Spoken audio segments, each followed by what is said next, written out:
Hi, I'm Patrick Murray, Director of the Monmouth University Polling Institute. Those of you who were here a couple weeks ago for our event with Monica Crowley, and so we're trying to offer equal time here to both sides. So we're going to start. Let me give a brief introduction for Steve, for those of you who don't know him that well. If many of you who have been around New Jersey politics do remember his tenure here, his cutting his teeth period as a political reporter for what was then called Politics NJ, now Politicker NJ. Also, he was co-host with Jim McQueenie of News 12's Power and Politics, which is one of the first shows that I appeared on as an up-and-coming pollster. I was working at Eagleton at the time, so now the tables are turned because I'll be interviewing Steve tonight rather than vice versa. I actually learned a lot from talking with Steve and being interviewed by Steve, both for the TV show and for Politicker.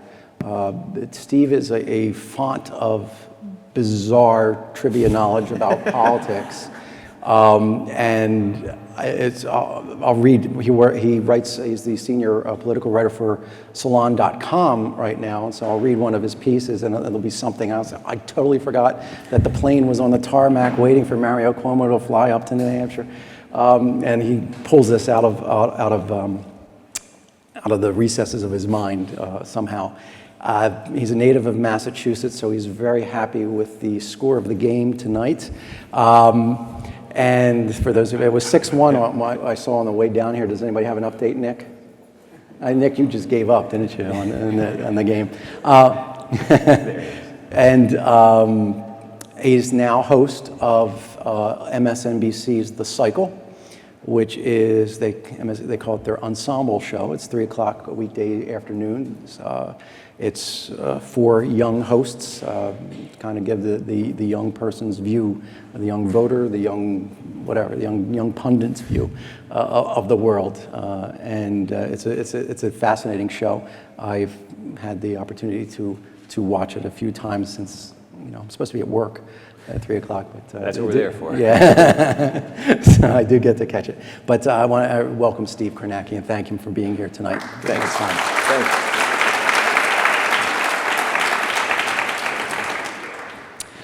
Steve, I just want to start off, we now have 2 presidential debates under our belt, but the first one is the one that everybody really focused on because it did have an absolute sea change on the dynamic of this very close race. So let me ask you the first question as an MSNBC person. Based on that first debate, does Barack Obama really want to be president for another 4 years? Yeah, no, I was,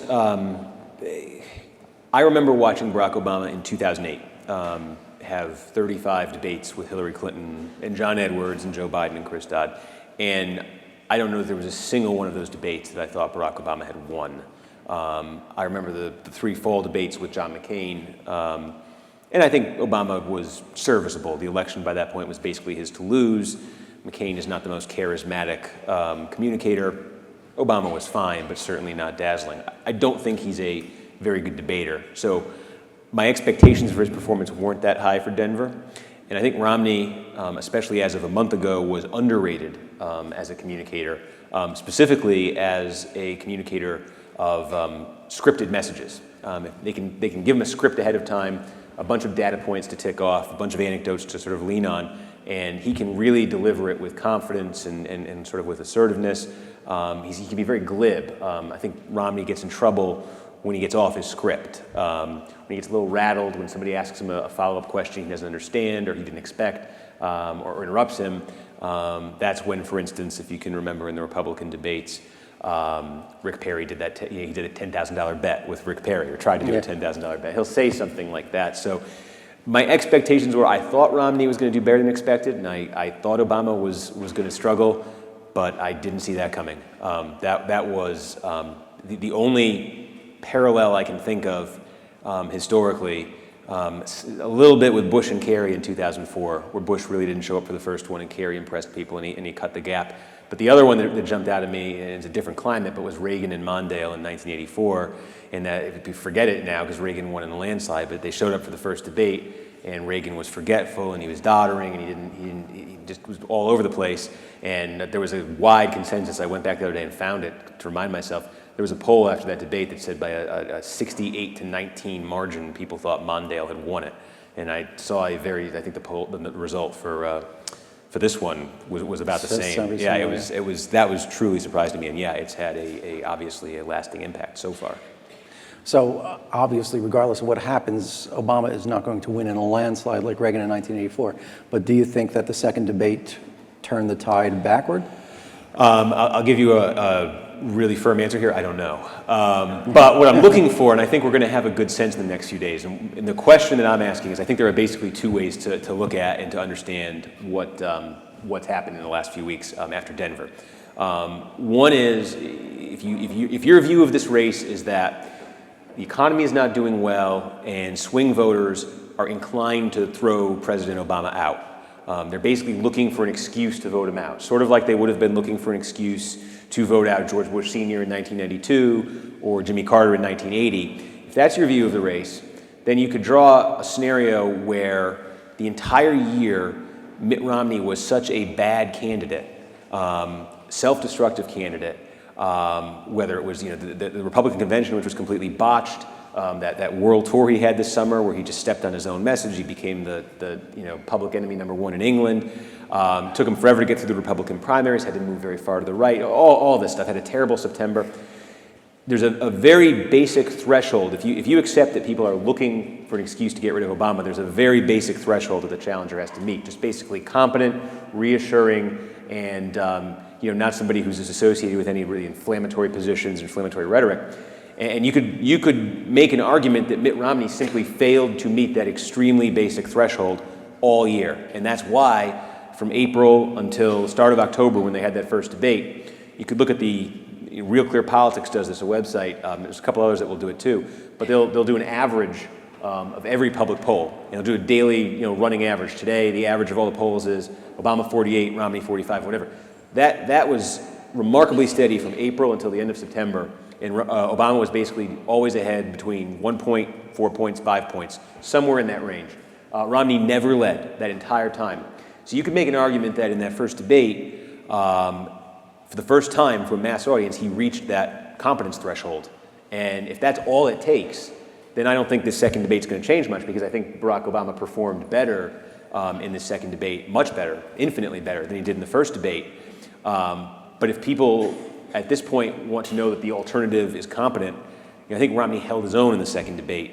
And the polls afterwards suggest that. Obama's judged the winner of the debate, but the margin's not 70-20, the margin's 45-38, something like that. So that's the other way of looking at it, however, is maybe the reason that Obama was ahead from April to the end of September is that the average swing voter is inclined to reelect him. They like him personally. They understand the very unique, historical situation that he kind of walked into as president with the economy in free fall. They understand that the other party was more responsible than his for that mess, and they're willing to cut him a little slack. And at the same time, they don't have the highest opinion of the Republican Party. If you look at how the two parties, the sort of the favorable ratings of each party, the Democrats aren't overwhelmingly popular, but the Republicans are a lot more unpopular than the Democrats. So maybe it was for all those months people were inclined to reelect Obama. That's why he was ahead. And what they saw in Denver was so jarring and so unsettling to them that for the first time they took a step away from him. If that's your interpretation of it, and it's perfectly possible, then I think the performance he turned in this week will bring those people back. So it's all a very long way of saying, I'm really interested in what the polls say between now and Monday night. If there's movement back in Obama's direction, I don't think we've seen enough right now to tell us anything. But I'm really curious what that's going to show. Well, do you think it's just competence, Romney's competence, that people were looking at? Well, I think he came across. I think that the basic, just a lot of this is so. It's about style points and stuff, unfortunately. But I think a lot of it is he did convey sort of a plausibility about being president. I think people looked at the guy in that debate and probably felt like, yeah, this is a guy with a certain level of command, and I could kind of picture this guy being president. But the other thing is, again, if we're talking about voters being inclined to vote Obama out and kind of looking for reasons to do that. Romney gave them a lot of them. And this isn't true in the second debate as well. The statistic that jumped out at me in the Insta polls after the second debate wasn't that Obama won the debate. It was which candidate won on the question of the economy. And the CBS poll was 65-34 Romney. Right. And the CNN poll, I think, was 48-30 Romney. And Obama is just, I think, has been in a very difficult position because it's tough for him to run on, I've turned things around, because people don't feel he's turned things around, even if there are some hopeful indicators, even if things are unquestionably better. There's a lot of room for Romney to argue that, this isn't what a real recovery looks like. But at the same time, I think Obama then runs into trying to introduce context into it. Well, things aren't as great as they should be right now, and it's because we were losing all these jobs at the start of the presidency. It's because the complete economy completely melted down at the end of 2008, and we've been trying to clean up from that. And oh, by the way, there's been really unprecedented legislative obstruction from the opposition party. That could be very difficult to sell for a whole bunch of reasons. I think Romney's message on that front is just, look, when the economy melts down and it takes a long time to crawl out of that, there's going to be a lot of scary sounding statistics about 47 million Americans being on food stamps, about 1 in 6 being in poverty, about 23 million being out of work. Until last month, about the longest sustained period of 8% plus unemployment since the Great Depression. Romney has this just arsenal of statistics that he can tick off, and I think if people aren't broadly feeling better about, really better about where the country is, Romney can really tap into their anxieties, I think, very easily. And I think the anxiety is the key here, because there's my take on it is a little different. Is not competence, but actually comfort level with Mitt Romney as an alternative. The devil that you don't know. Are you comfortable enough with the unknown? That's what I thought happened in the first debate, was that he made people comfortable, because the whole Obama campaign had been that either you don't know what this guy stands for, or what he stands for is going to hurt you. The little that we do know of him is going to hurt you, so the rest of it probably will hurt you too. And my sense was from the first debate that people felt more comfortable with Mitt Romney, that he wasn't going to hurt me. Yeah. Yes, and that also, I was surprised that the Obama people, and I think Democrats in general, were surprised by the Romney who showed up at that first debate, because I come, as Patrick said, I come from Massachusetts. I've seen this guy in earlier versions of Romney, and he is not. I think the Obama campaign and a lot of Democrats looked at the positions Romney took in the primaries and thought, that's going to be the guy who shows up at this debate. He's going to be forced to read from this what's become a very far-right Republican policy script, and there's going to be all these openings for Obama to jump in. And even if Obama doesn't jump in, everybody's going to hear this, and there's no way Romney can sell this. And Romney just basically decided to ignore the policies and just talk about very reasonable sounding outcomes and assert that whatever policy I put in place on, however I structure my tax plan, it's going to balance the budget, it's going to cut your taxes, it's going to grow the economy. That's wonderful. Pre-existing conditions, you have nothing to worry about. He just made these assertions, but he did them in a very glib and confident way. And I think, I think it's just a reality. A lot of voters, casual voters, do not pay close attention to everyday politics. It's not, they lead busy lives. Obama at that point is depending on context, depending upon people having looked at Romney's plan on their own and realizing, wait a minute, that's not what his plan on pre-existing conditions does. And most people just don't do that. So I think he was able to sell this very reasonable, reassuring, moderate image in that debate really well. And I'm surprised the Democrats were surprised he did that, because he's good at that. He's done that before. Well, then let me ask you this question. What do you think a Romney presidency would look like? I think the Romney presidency would be extremely conservative. I don't think the Romney presidency would be about Mitt Romney. The Romney presidency would be about the Republican Party. I think, what's the best way to understand this? Just look at how the Republican Party has responded to the Obama presidency and what the sort of emergence of the Tea Party and this sort of very conservative activism that we've seen over the last few years, what that really represents. To me, it represents two things. One is what the Republican Party tends to do when the Democrats win elections. I mean, they were relentless in their opposition to Bill Clinton in the 1990s. Now we look back and everybody likes to talk about these good old days of the Clinton presidency when we all got along. You know, they impeached Bill Clinton, among other things. I remember Jesse Helms, senator from North Carolina in the 1990s, saying, you know, Bill Clinton better not come to my state. Somebody might put a bullet in his back. United States senator saying this about the president. I mean, these were the good old 90s when the Republicans and Bill Clinton worked things out. I mean, so there's part of it is that's how the Republicans behave when a Democrat wins a national election. But the other part of it is there's been this sort of internal cleansing in the Republican Party. They had to explain to themselves how a guy like Obama, who they are telling their base, and I guess they believe themselves, is this, you know, radical socialist. How did somebody like that become president in the first place? This country would never do that, right? And I think what they have convinced themselves is that it's because George W. Bush, with Medicare prescription drug, with No Child Left Behind, you know, with sort of the domestic programs, the domestic agenda that he had, adopted this sort of bastardized form of big government conservatism that gave conservatism a bad name, that caused people to associate the economic, you know, collapse with the Republican Party with conservatism, and that made people vulnerable to the, you know, allure of Obama and all of his magical charms. So they take that reading of how Obama became president, and then he said, well, the solution is, for this to never happen again, we need to be totally committed to our principles. So they moved farther to the right, I think, than they've ever been on economic policy, on social policy, on just about anything. So it's the meeting point of obstructing Obama's agenda and cleansing their own ranks.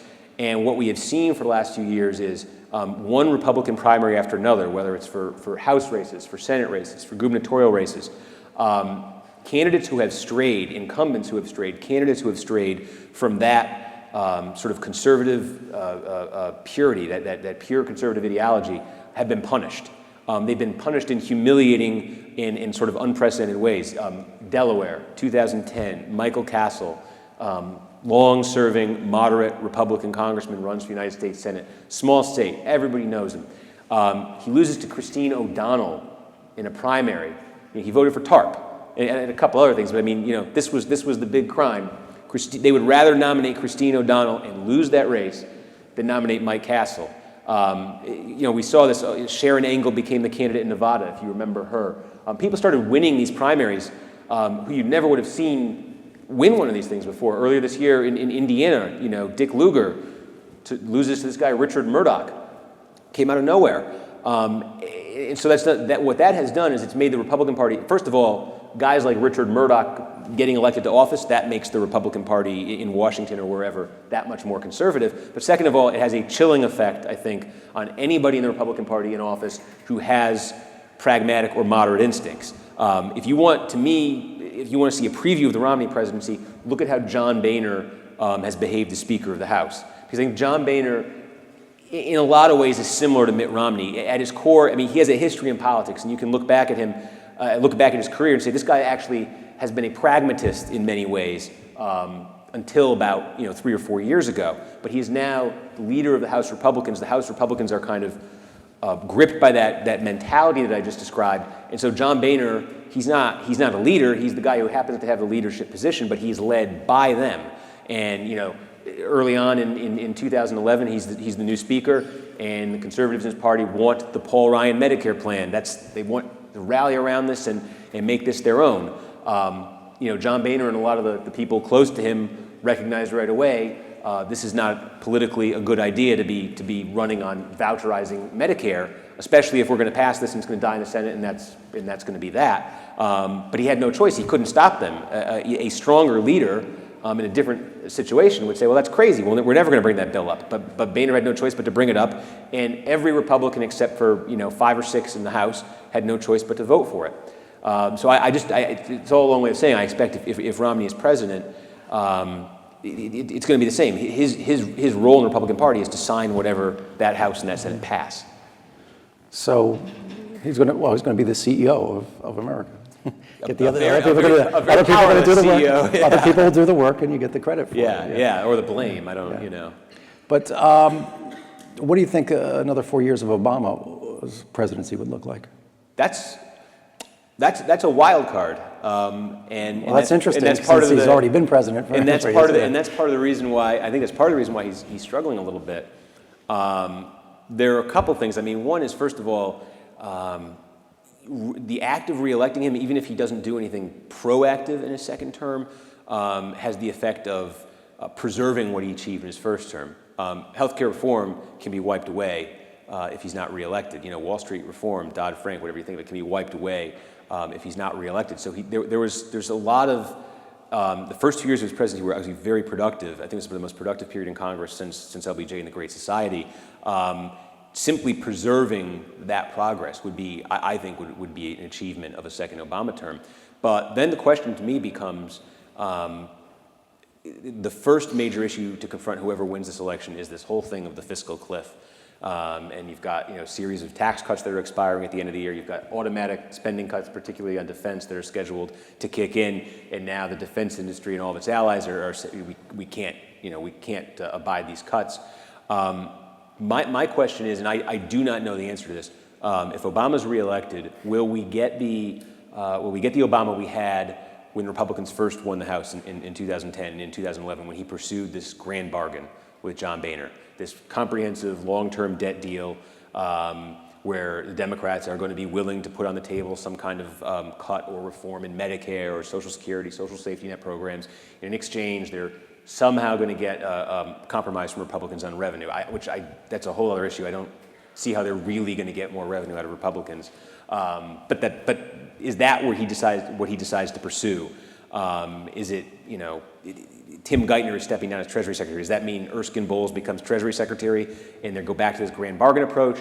Or is there sort of a liberation and the direction is much more, if you can think of where he was when he gave up on the grand bargain, when the grand bargain blew up, the next thing he did was he introduced last fall the American Jobs Act, which was basically stimulus 2, which was basically saying the number one problem facing this country right now is not deficits. The number one problem facing this country is there's no demand in the economy, and we need to use the government to stimulate demand right now. And so the American Jobs Act was, heavy relief to the states, rehiring of teachers, preservation of teacher jobs, construction jobs, this sort of thing.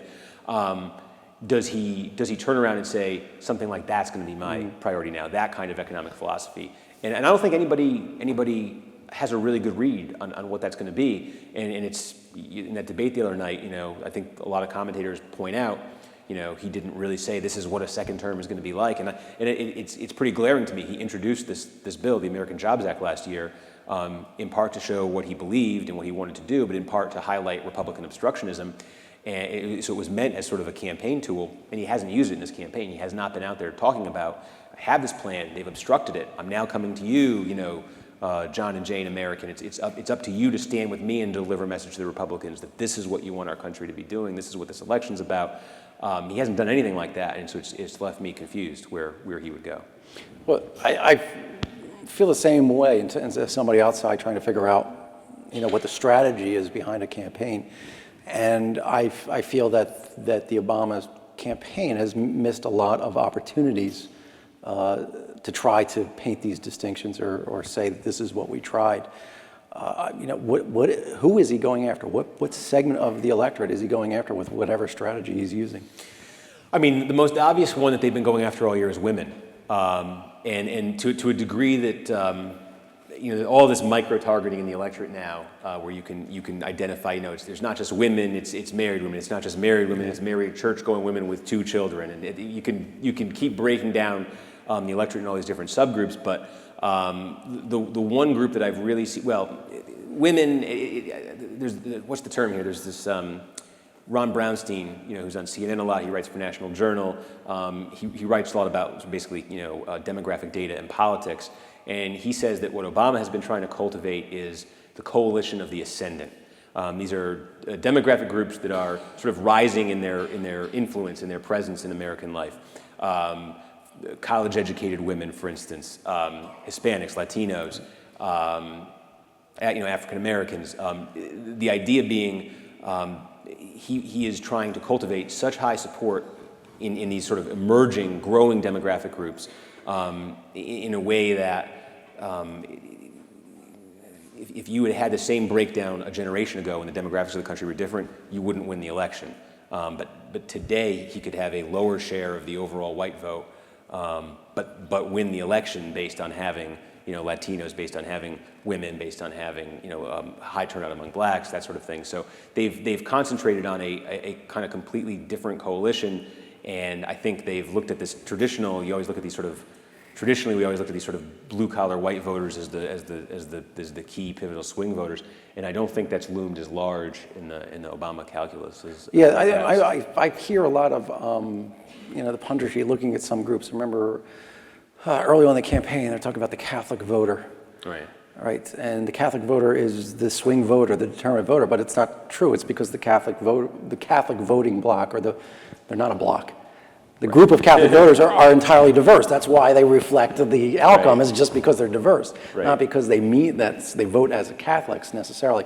But the thing that I see in this race, and talking about the women vote, is that the issues of, say, abortion, Planned Parenthood, which is clearly a key issue.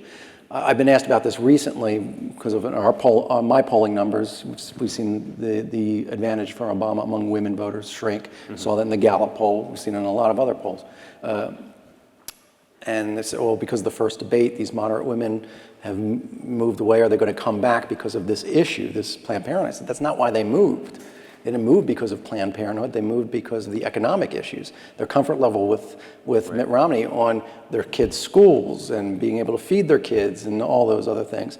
The abortion and Planned Parenthood issue is a base issue, which is the thing that you were talking about, is that this seems to be the strategy on both sides in this race, which is to build up your base and really haven't been appealing to the middle, the swing voter. It's like, let's keep the swing voter at home and just count on the people that we can count on. And my impression has been that this election has been much more of an appeal to the base and literally keeping turnout low, because you just want your base to turn out and you want to keep out any moderates who might swing the other way, away from the polls. Do you feel that that's true? Yeah, no, I think that's true. I think there is a pretty good parallel that can be drawn to 2004. It's a sort of mirror image. I think this year is sort of a mirror image of what we saw in 2004. It was holding up a lot better until about a week or two ago. But in 2004, you had George W. Bush, obviously the incumbent president, being challenged by a flip-flopper from Massachusetts with some sort of wealth image issues. So you had that basic similarity. But you look at that, Bush's approval rating, you can track it now, week to week. At this point in 2004, syncs up with basically exactly where Obama's approval rating currently is, and that now works basically the whole year. Bush was basically as popular, as endangered in 2004 as Obama has been this year. In 2004, the big sort of source of the polarization. And it was, what did you think of his prosecution what did you think of the Iraq War? What did you think of basically his response to 9/11? This year, obviously, it's much more domestic. It's about the economy, but I think it's equally polarized. It was holding up extremely well.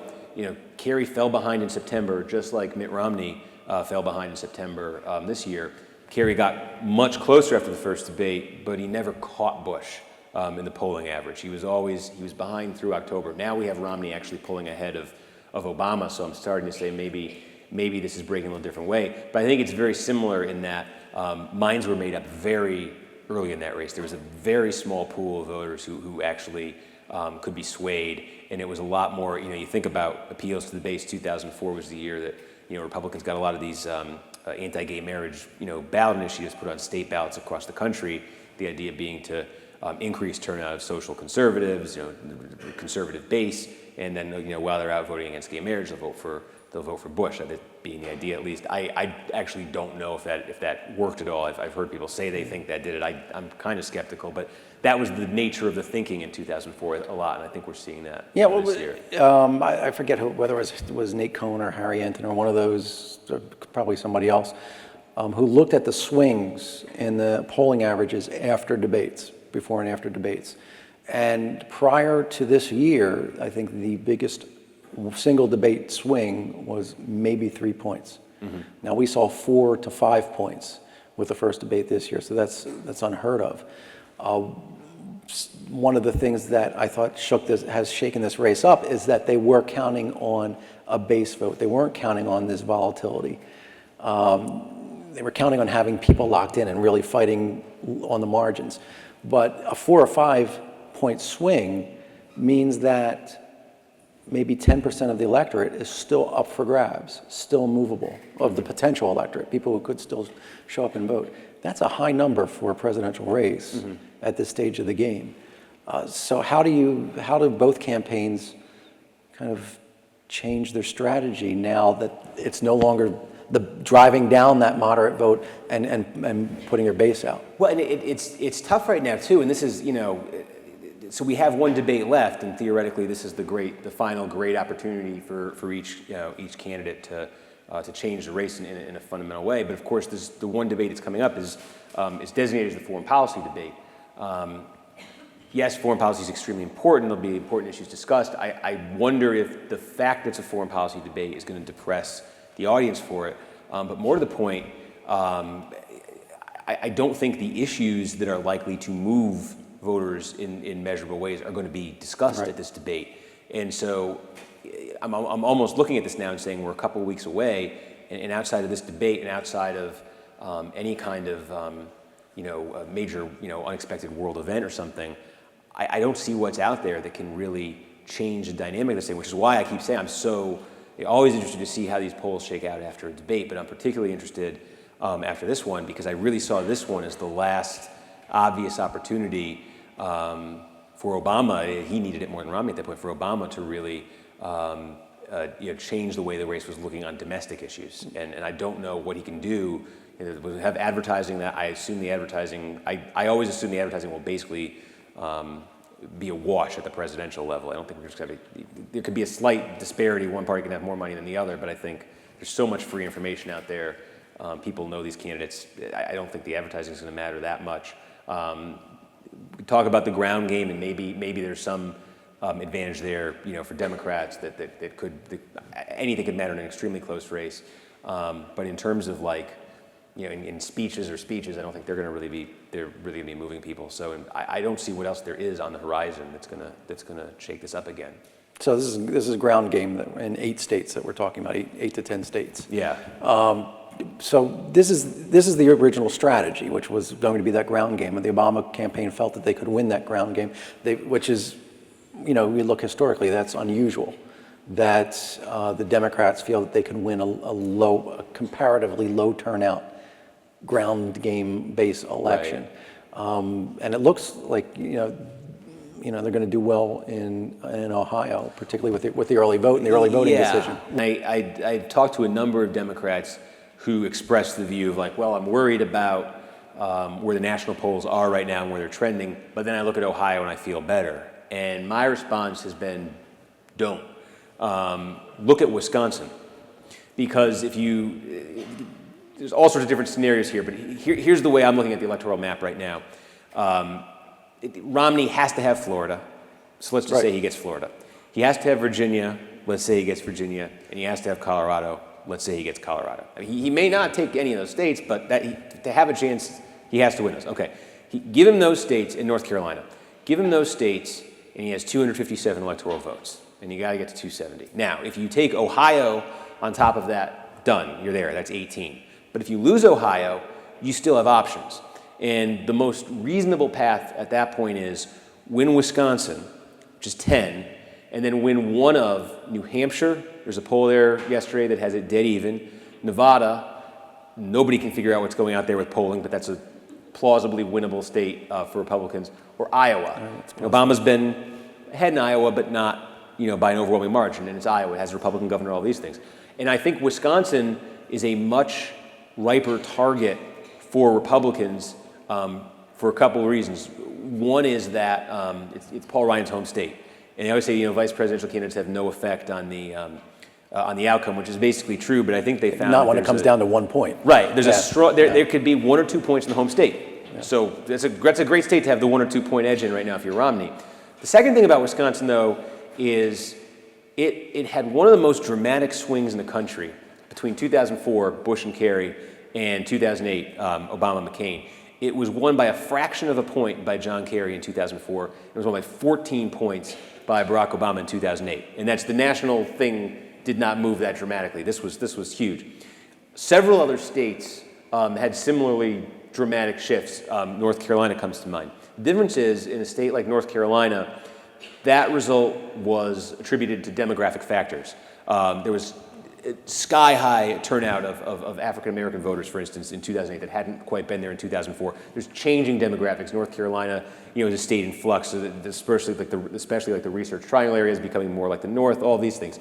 Wisconsin's a much more stable population state, so it's a lot more jarring to have that kind of a swing there. And it's a swing among, I was saying they don't matter as much, but it was a swing among blue-collar white voters, blue-collar and middle-class white voters who went from Bush on national security issues in 2004 to turning on him and embracing Obama in very big numbers in 2008. And then if you look at Wisconsin since then, in 2010, bring in the Republican governor. In 2010, throw out Russ Feingold, the senator, replace him with a Republican. You have a majority Republican House delegation from that state right now. And then this year, you had the failed recall of Scott Walker.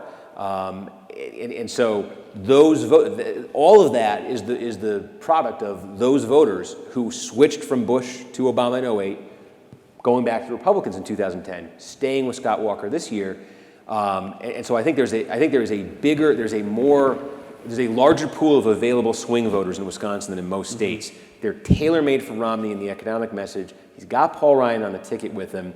And the other thing, again, I was saying the ground game, here's a state where Republicans spent the last year and a half, 2 years fortifying themselves for this recall this year. So if there's one state, if I'm a Republican and there's one state where I'm feeling good about what I have in terms of a ground game, it's Wisconsin. So if you're Romney and you get those other things to break your way and you get Wisconsin, suddenly I would like his odds at that point of picking off one of those other three small states and winning even if he loses Ohio. Yeah, I mean, I agree with that. I don't even think he has to win Virginia, because I think if he wins Iowa, he could be winning Nevada as well. And then New Hampshire and Wisconsin. Then you've got it even without Virginia. Right. But the thing that you said, and a lot of people are saying is, okay, we'll give Florida to Romney. And I think we're overlooking, from a strategic point of view, I think we're overlooking that. But if you don't give Florida to Romney, he can't win. Yes. So what's going on in Florida? Well, there now been, for the first time in the last few weeks, we've seen Romney take the lead in polls there. So there's that. There have been, if you look at the television advertising expenditures, there's been a shift. Nobody knows quite what to make of it. There's been a shift by the Obama campaign a little bit away from Florida and from Virginia and from North Carolina and toward these more sort of Rust Belt states. And there's apparently been, Florida's a weird state because when you talk about the Latino vote nationally, you talk about Obama having an overwhelming advantage, close to 50 points. Florida's the one exception to this, and it's largely because of the Cuban population. They're a very large Cuban population that's historically pro-Republican, but that, I think, the most recent polling has shown has really gone strongly in Romney's direction since the Denver debate. He was always closer among Latinos in Florida than anywhere else, but it's a single-digit spread there now among Latinos, and it's attributed apparently to a significant rise in support in the Cuban community there. It's an impossible state to figure because it's like 8 different states thrown into one. So it's just, there's this, Tampa Bay, Orlando area. There's the South Florida, there's the New York refugees. There's they call it the Redneck Riviera. All of these things. It's an impossible state to figure out. But no, you're right. I mean, mathematically, if Obama can find a way to pick that off, there's no Romney presidency. Yeah, I've polled Florida for the Republican primary, and it was interesting. I remember that that shifted in the last week. Was this from the polls to 2010 when it was? No. I'm talking about this year's presidential presidential primary. You remember the polls were out then, and then within a week the polls totally shifted. Right. And one of the things, that I noticed from polling it is that the Cuban population in Miami is extremely difficult to poll accurately. So I'm not sure whether these polls that we're seeing are accurate, one way or the other. And Romney could be up bigger, but he could also be down by a lot. I mean, this is really a difficult population as a whole. And I mean, so much of the advantage that Obama has, I think, on with Latino voters is comes from the immigration issue. It comes from it's not just he did the executive order this year that basically sort of made part of the DREAM Act a fact on the ground basically. The effect of that really was to sort of thwart an opening for Romney to get to the middle on that issue. But the polling I've seen of the Cuban population in Florida, in South Florida, is that immigration, they have very different attitudes on immigration than you're going to find among Latino voters in other states. And so sort of the source of Obama's huge advantage nationally doesn't apply there. Yeah. Well, let me ask, we mentioned these building of coalitions here, or groups in the ascendancy. And what did Lindsey Graham say? There's not enough. Old white guys or something. Old white guys are dying off. There's not enough. Right. We give them up. One of the things that I notice in the polling is the huge advantage for Obama among Latino voters. Right. Put the Cuban vote in Miami aside, among the rest of the Latino voters in the country. And this is a group that is growing most dramatically among all the voting blocks that there are here. Is there a danger that the Republicans could lose them permanently, at least permanently within the next generation, just like they can't get the African American vote? Yeah, I've been wondering about that, and I've been trying to figure that out because you're right. I mean, they can't. They're a party now that can't. It celebrates if they can get 10% of the black vote, and if that happens, anything like that happens with the Latino vote, they are screwed. Long term. The margin in 2008, Obama. To give you a sense of the evolution of this, I guess, in his presidency, George W. Bush. And Karl Rove, Karl Rove had this idea of the permanent Republican majority, and a big part of the permanent Republican majority was Latino voters. He saw that as a source of the future for the Republican Party, and Bush really cultivated them symbolically, rhetorically, and then ultimately policy-wise. He pursued comprehensive immigration reform and got creamed on it. But in 2004 against John Kerry, the Latino vote was 53% for Kerry and 44% for Bush, and that was a very good showing for Republicans, the Latino vote. By 2008, when Bush had tried and failed with comprehensive immigration reform, and when the Republican Party had really kind of asserted itself as on immigration almost a nativist party, the margin, and this was when McCain, by the way, at the top of the ticket, McCain, who had been helping Bush on immigration reform at the beginning, ended up basically renouncing it during his campaign. But so Obama beat McCain among Latinos 67-31. So he'd been 9 points in 2004 and exploded to 36 in 2008. And if you look at the polling this year, I saw one the other day. I think it said like 68-29. Yeah, it hasn't moved. And this is, I thought that if the Republicans lost this year, and if the Republicans do lose this year, and you can look at the Latino vote, I don't know, in Colorado or Nevada, wherever it ends up being, if you can make the case as a Republican that we would have won the White House if we had just gotten 35% of the Latino vote instead of 20% of it or whatever. My thought earlier this year was they would move on changing their tone on immigration as soon as this election was over. They would move to the middle on immigration. There would always be the sort of Steve Kings, this congressman from Iowa who's very, very anti-immigration. There would always be voices like that, but there'd be a real the leadership of the party would really assert itself, and they would get cover. You'd have Jeb Bush, you'd have Marco Rubio, you'd have Chris Christie, they would make this a point of, this is where we need to be, this is where we're going on this. But first of all, if they win this election, I'm not sure they're going to feel any, they won't feel any immediate incentive to do that. And if they lose this election, I think we got a preview of what was going to happen a month ago, because a month ago, or 2 or 3 weeks ago, Romney was consistently losing in all of the polls, and the consensus, even among Republicans, I think, was that he was going to lose the election. And what we were hearing was the conclusion of Republicans seemed to be, well, this should be a totally winnable election for us. Mitt Romney is blowing what should be our election. And he's blowing it because, well, he's a bad candidate, he's mistake prone, he's all these things, but he's blowing it because he's not conservative enough. And you heard all these calls for like, Paul Ryan should be the guy, out there with our message. We need Paul Ryan, not Mitt Romney, and all this. So if they lost the election, I just think it's a repeat of what happened in 2008. They told themselves in 2008 they lost because they weren't conservative enough. If they lose again in 2012, I think they take the same lesson. And if that's the mindset then, and if this fear of primary challenges that I was talking about earlier persists, there's going to be no leadership in the party to move on immigration, and nobody is going to feel safe stepping out because if you're a congressman and you come out and say, oh yeah, I think we need to move to the middle on immigration because we're going to, it's for our future, you're going to get a primary challenge and you're going to lose. So I can't imagine, I almost can't imagine a scenario where the Republican Party 15 or 20 years from now has committed electoral suicide like that, but at the same time, I'm having a hard time seeing how they get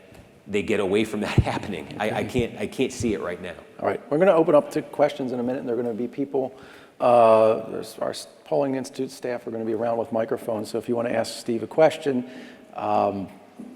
raise your hand and they'll get to you. And right before we get to that, I have one more question for you, which is different topic slightly, is what do you think of our guy here in Jersey? I think if Christie had decided to run for president last year, he'd be on his way to the White House right now. And I think he probably knows that. He's probably told himself that a few times. But it was, I was telling Patrick earlier, I was telling a few other people, I covered New Jersey. My first job out of college, 2002, I got down here to 2005. Christie was the U.S. attorney back then, and he was, it was pretty clearly, one of his thoughts with having that job was that he could use it as a springboard to become governor someday. And he was prosecuting all these high-profile political corruption cases, getting great headlines, great press, and he's very good at cultivating the media. And I was 23 years old, fresh out of college. I was working for this website that didn't have that much money and wasn't paying me much of it. And basically living on a couch with a couple pairs of clothes. And I would get these emails from Christie, the U.S. attorney, who was basically kissing up to me. It wasn't me. I was his conduit to get to the website that I wrote for, which was read by all the political people in New Jersey. And he wanted to have favorable treatment from the website. And I was watching this last year, at Salon and MSNBC, and everybody's trying to figure out, is Christie going to run? He's not going to run. And I was like, I wish I had saved those emails because he's not sending me those anymore. So Similar story. When he was still attorney, and this was just a few years before he was running, then the year or two running up to it, is that I would run across him. He was here a few times as a speaker and elsewhere, and he would be very friendly. He'd introduce his staff to me and say, hey, pay attention to this guy or whatever. And then as soon as he got into office, we had polls out, which of course things weren't going so great in New Jersey then. It wasn't quite the same. Wait, what did he say? Well, said I had to go back to school, which of course I've never left school, so I don't know. But that's fine. We have a different point of view on what polling should do.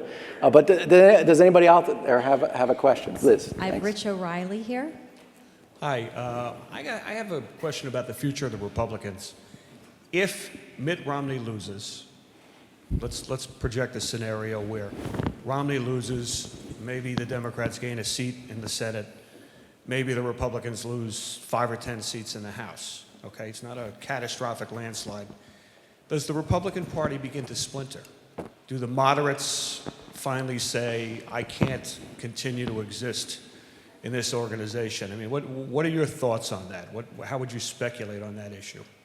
I have trouble seeing that scenario because if the moderates, first of all, I'm not sure how many moderates, especially in the House, are even left.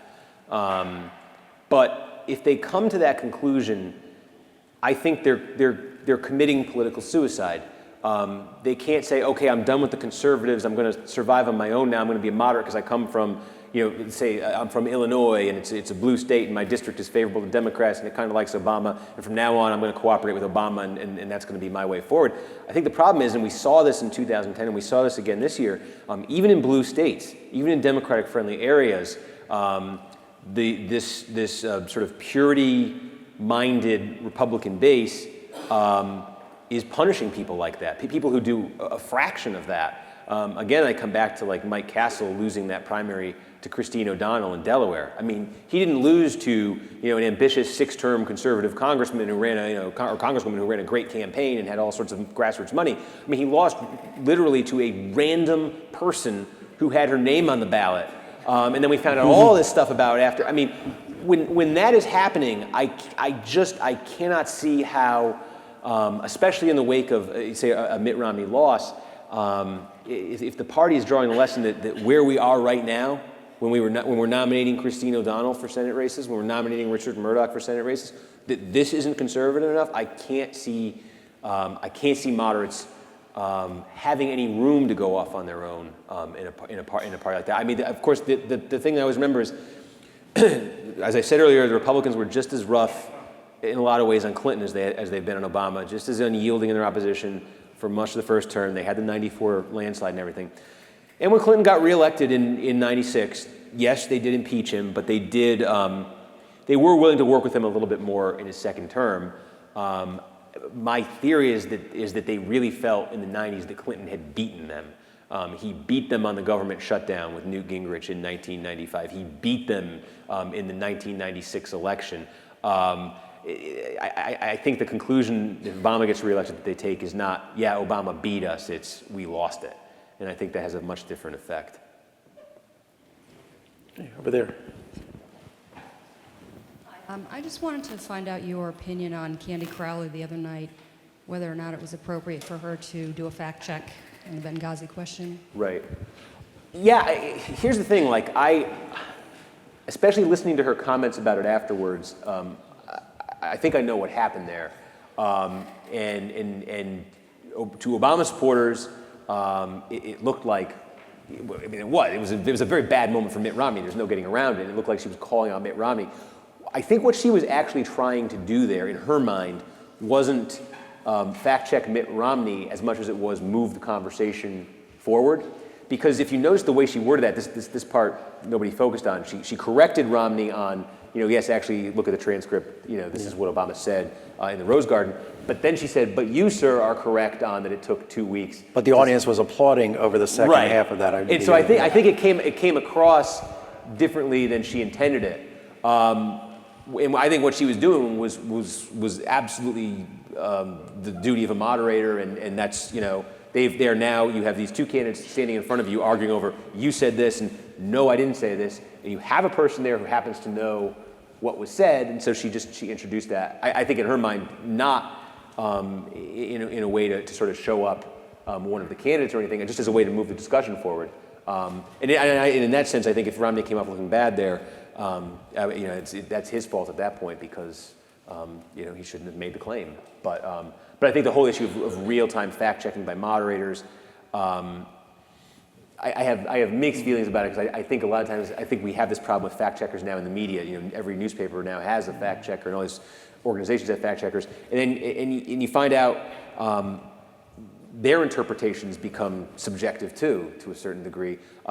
We can't even agree sometimes on is this a fact that's even testable? Is this right. Something that can, So I when you go down that road, I think it gets really slippery really quickly. But what she actually did, I don't think there was a problem with it at all. And I thought, and I just one quick thought, and I love Jim Lehrer and PBS, and Bob Schieffer's is really good and everything.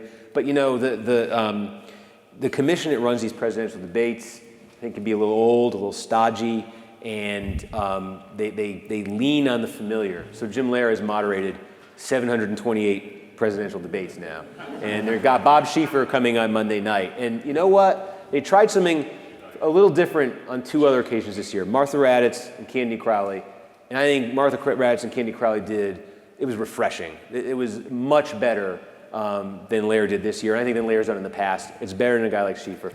And I wish they would open it up more like that in the future. I hope they take this as a lesson of, like, you know what, we can let some different people in here, and it actually might be a good thing. Although if we go back to 92, and you and I have actually correspondent about all these old debates that are being shown on C-SPAN. Those of you who've had a chance to watch it, I mean, it really is, it's just fascinating to watch. And my favorite debate of all time is the '92 town hall, because that was as substantive as debates get, but it was, the tone was good from all three candidates. Remember, Ross Perot was involved in that as well. Carol Simpson, I thought, did probably one of the best jobs that a moderator's ever done, particularly in that format. And unfortunately, you know, we don't have Carol Simpsons around anymore, I don't think, and as well as, I don't think we have the candidates behaving the same way. I was going to say, you also don't have is Bill Clinton.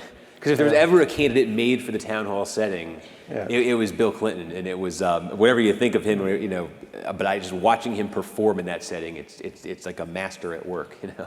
Right. I mean, yeah, that part is true. But even if you take, if you put aside George Bush looking at his watch, and he was fine in that forum, as was Ross Perot, and they were fine with each other in terms of disagreeing with each other. Right. And what's happened? Why don't we see that anymore? Yeah, well, I think it felt to me on Tuesday, it was Tuesday night, right? It felt to me on Tuesday night like the audience, I forgot about the audience a lot of times in that debate. And I've never seen in that setting, the only, you can think back to 2000 when it was Bush versus Gore, and you had that moment when Gore approached Bush while he was speaking, and Bush looks at him and gives him this weird nod. And that was the closest I've seen to that kind of interaction between the candidates. Otherwise, they always keep their distance and they sit in their stools, and except McCain, who wandered around the stage aimlessly in 2008. But that was the first time. To me, this was my second favorite of the town hall, debates that we've seen. I agree with you on the '92 one. But it was a completely different dynamic. It was just much more about the friction between the candidates. This was the best debate for political junkies. Right. Now, for the voter, Right. It's not. Right. Yeah. Well, no, and I think what came through. Well, I'm not necessarily on that, because I think there can be some value, I think, in watching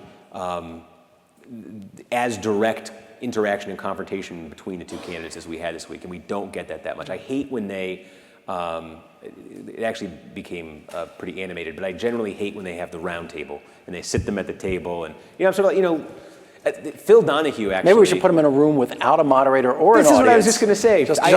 I did a story on just this a surveillance for Salon. camera. Phil Donahue, the old TV guy, always had the vision of a moderatorless debate, and empty out the studio. Give them each a glass of water and give them an hour and a half. And it's completely organic. They have to decide what issues they raise, how they raise them. There's no time limits, there's no rules whatsoever. And just see what kind of conversation these guys create. And you'll learn things you don't even expect to learn about them in a setting like that. Just watching them interact with each other as human beings. And it is one needlessly hostile, it's one filibuster, whatever it is. And Donahue managed to get one moderatorless debate on his show. It was in 1992. It was in the Democratic primaries that year. It was Bill Clinton versus Jerry Brown. They're both running for the Democratic nomination. In the New York primary was coming up, and Donahue gave them an hour on his show. And it's on C-SPAN. I went and dug the tape out. The studio is empty, and Donahue said, "Governor Brown, Governor Clinton, the floor is yours." And that's it. And Donahue didn't say anything else. And I have to say it was a huge disappointment, because he says that, and then they kind of look at each other, and Brown goes, well, it's good to be here. And then they spent an hour basically complimenting. They had been tearing each other apart on the campaign trail. They spent an hour complimenting each other and singing the praises of the Democratic Party. When I interviewed Donahue about it, I said, so that kind of proves it doesn't work. He said, no, that proves that it doesn't work in a primary. Right. Because in the primary, they're going to be, there's a certain incentive to not, to talk up the party, blah, blah, blah. And if you do it in a general election, it's much different. And so I'd like to see that. And we never will, but we can talk about We have another question over there. We have Dan Roman, who is a sophomore in the political science department at Monmouth University. Yes. Hi, I was just wondering what you think President Obama and the Democrats have to do to gain back ground on the message of the economy. Honestly, like I was saying to up here, the last obvious opportunity for it was this debate this week.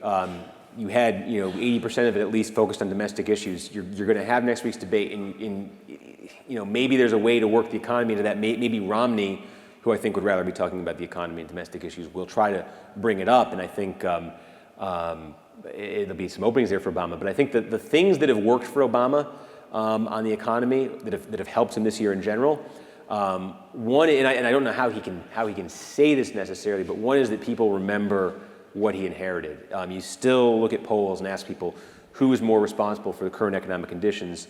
You give them a choice, they're going to say, a lot more are going to say George W. Bush than Barack Obama. Still, end of the first term, that still applies. I think that's helped Obama retain popularity that an incumbent with these economic numbers would have lost in another situation. So I think there's that. I think there's the idea that you can kind of tie into that, and he did this a little bit the other night, which is,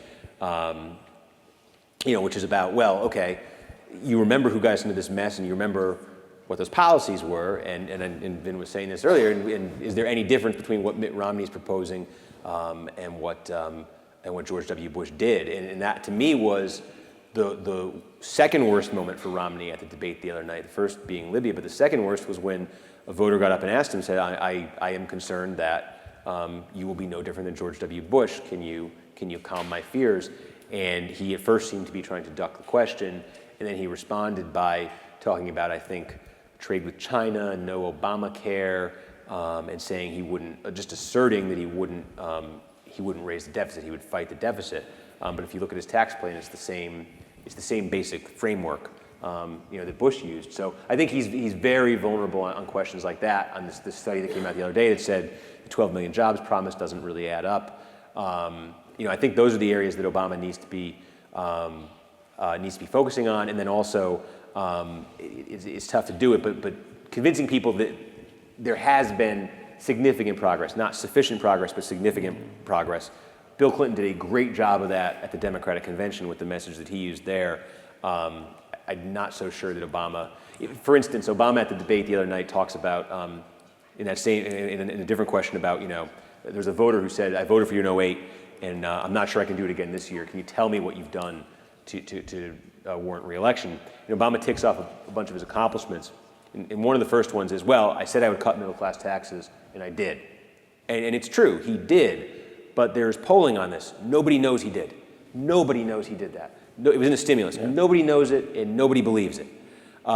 So him standing up there, I think he is unwittingly reinforcing the perception that he's been an underwhelming president when he gets up there and says that, because I think that sounds, I think most people hear that and probably say, what tax cut? Because they do not know about it. They do not believe they got it. Yeah, that's true. Just looking at polling that I've been doing since the beginning of his administration, one of the questions that I would ask early on was give him a list of groups of people and say, do Obama's policies benefit this group? And it would be the wealthy, the poor, the middle class, businesses, Wall Street, healthcare, whatever it was. Middle class was always at the bottom of that list. It was below the poor, it was below the wealthy.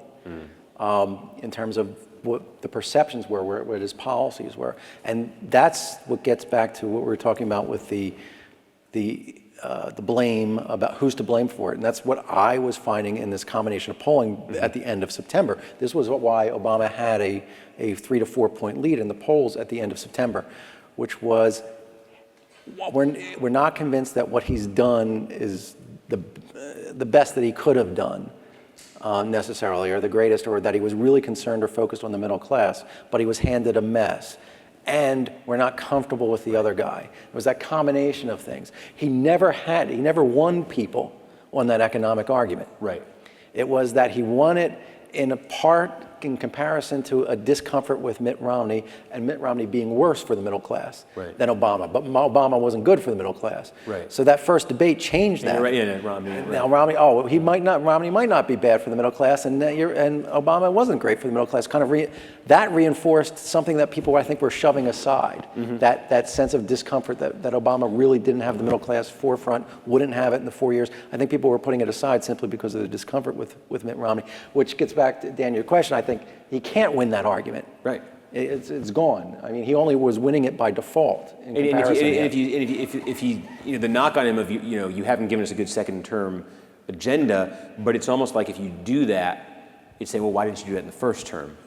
Yeah. And I think it sounds, and that's why I thought, just my little armchair quarterbacking, I just thought he should be making the jobs bill that he put forward last year, the second stimulus, something that he's running on now, because he can tie in, like, it adds context to why more wasn't done in the first term, and it creates something to look forward to the second term, and it makes the election a referendum, at least attempts to make the election a referendum on that. Right, yeah, I think the issue now is that we're not going to see a national message anymore. This Right. message, and the jobs message is going to play in Ohio and Wisconsin. That's where and Iowa. This is where they're going to play that message. Well, not Iowa as much because they don't have the job Right. situation as Wisconsin and Ohio have. So it's going to be these targeted messages, targeted to get out the vote now, than that national message. And just one, and the other quick thing just is, so we talked about this fiscal cliff that's coming at the end of the year and the decision on the Bush tax cuts. They're set to expire.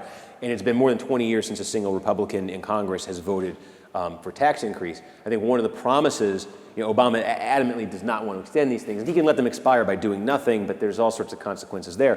One of the promises of this campaign for Obama initially, I think, was to run on that message of we're not letting the Bush tax cuts go forward for the top 2%. And he says, to his credit, he says that a fair amount. But I don't think if he gets reelected, I think the hope for Obama was that if he gets reelected, that message gets delivered to Republicans in Congress, that this is a big reason they lost, and this is something they need to reconsider a little bit. And that would not happen at this point, I don't think. I think we got time for one or two more questions. We have one over here. My name is Christine Gabriel, and I am I'm studying my master's in education here. You had said that if Governor Romney wins, he would have to have a very conservative presidency. What do you think that holds for the popular debate of education? I think it's fairly simple. I think, limited federal role. I don't think there'd be, there certainly would be any increases in student aid and Pell Grants and that kind of thing. I think there'd probably be cuts there. The one thing that I would be interested in seeing, and he has not addressed that much, is race to the top, which is, there's that divide in the Democratic Party where there's a lot of voices in the Democratic Party. They're critical of the teachers' unions.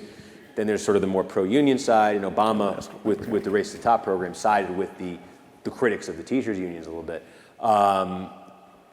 Romney has this basically blanket policy of not giving Obama credit for anything ever, but I'd suspect that's something in some form that would be continued, where they set these standards, from Washington, and let states, or in some cases now maybe even individual districts, compete for federal funding. Obviously, there's a lot of conservative roots in an idea like that, and I suspect that might be something that. Do you think there's going to be a sea change in education policy with a? Well, it's just part of that broader, block grant things. Send federal programs back to the states. I can't. Besides defense, I can't see anything that they would. That they'd be looking to increase, at the federal level. Yeah, to me, I mean, in the second debate, it almost sounded like Mitt Romney was proposing a college scholarship program, although I think he was proposing it as being privately funded. Right. Which he didn't say. He had a comment, take it for what it's worth, but he had a comment where he talked about, you want to go to college, borrow from your parents. I'm not going to. Right. I'm not going to. But he mentioned some program in Massachusetts. Right. For the top 20%. Well, and there's college. the John and Abigail Adams, and it sounds like it's classic Romney because it's a reasonable sounding outcome, and he asserts, he talks about this outcome that sounds great to everybody, but if you look at Paul Ryan's budget, there's very little room in there for Pell Grants. Yeah. Okay, we have time for one more question. Right over here. Good evening. Scott Crass, proud alumnus. Welcome, Steve. First of all, just one quick comment. To lend credence to what you had said before about the Democrats, not really, the president in particular, not articulating many of their proposals on jobs, and the fact that the Republicans have blocked it. At the convention, the only person that I heard talking about the American Jobs Act was Bill Clinton. He was the only speaker who mentioned that. But as far as my question, though, I had a unique perspective. And as you know, Steve, you and I communicate on Twitter occasionally. I have many unique perspectives and thoughts. But I'm wondering if this election might, in a sense, be the Kennedy-Goldwater election that we never got. We had a president who came into office by very unique historic circumstances. And while, of course, Romney is not as conservative as Barry Goldwater, what you had said before about a Romney presidency wouldn't so much be about Romney, it would be about the Republican Party, which of course is probably beyond conservative, that Goldwater is, I kind of wonder, they were going to go at it philosophically had JFK and Goldwater had he lived. We never got that chance. And I'm wondering if 48 years later, I guess, this is one of the elections, JFK Goldwater, what it would have been like. Yeah, I never thought of that, and that's a really good point.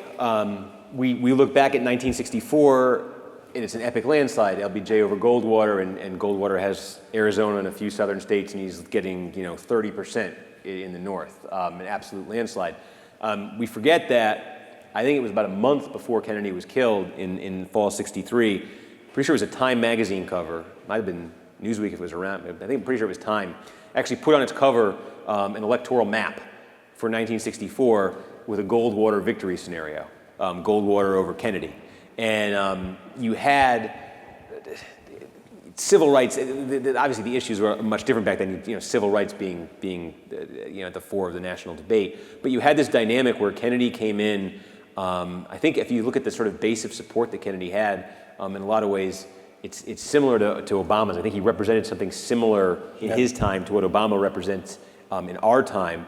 And I think it triggered a very similar backlash that was particularly pronounced in the South. Particularly pronounced in rural areas.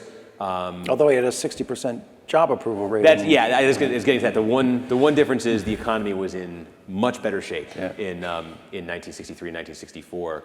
So I would say it would be the same if the economy was a little worse back then. But that's an interesting thought. Okay, well, I want to thank you all for coming. Thanks, Steve Kornacki, for taking time out of his busy schedule to be here. Hopefully we'll be doing more of this, and so hope to see you next time. Thank you very much.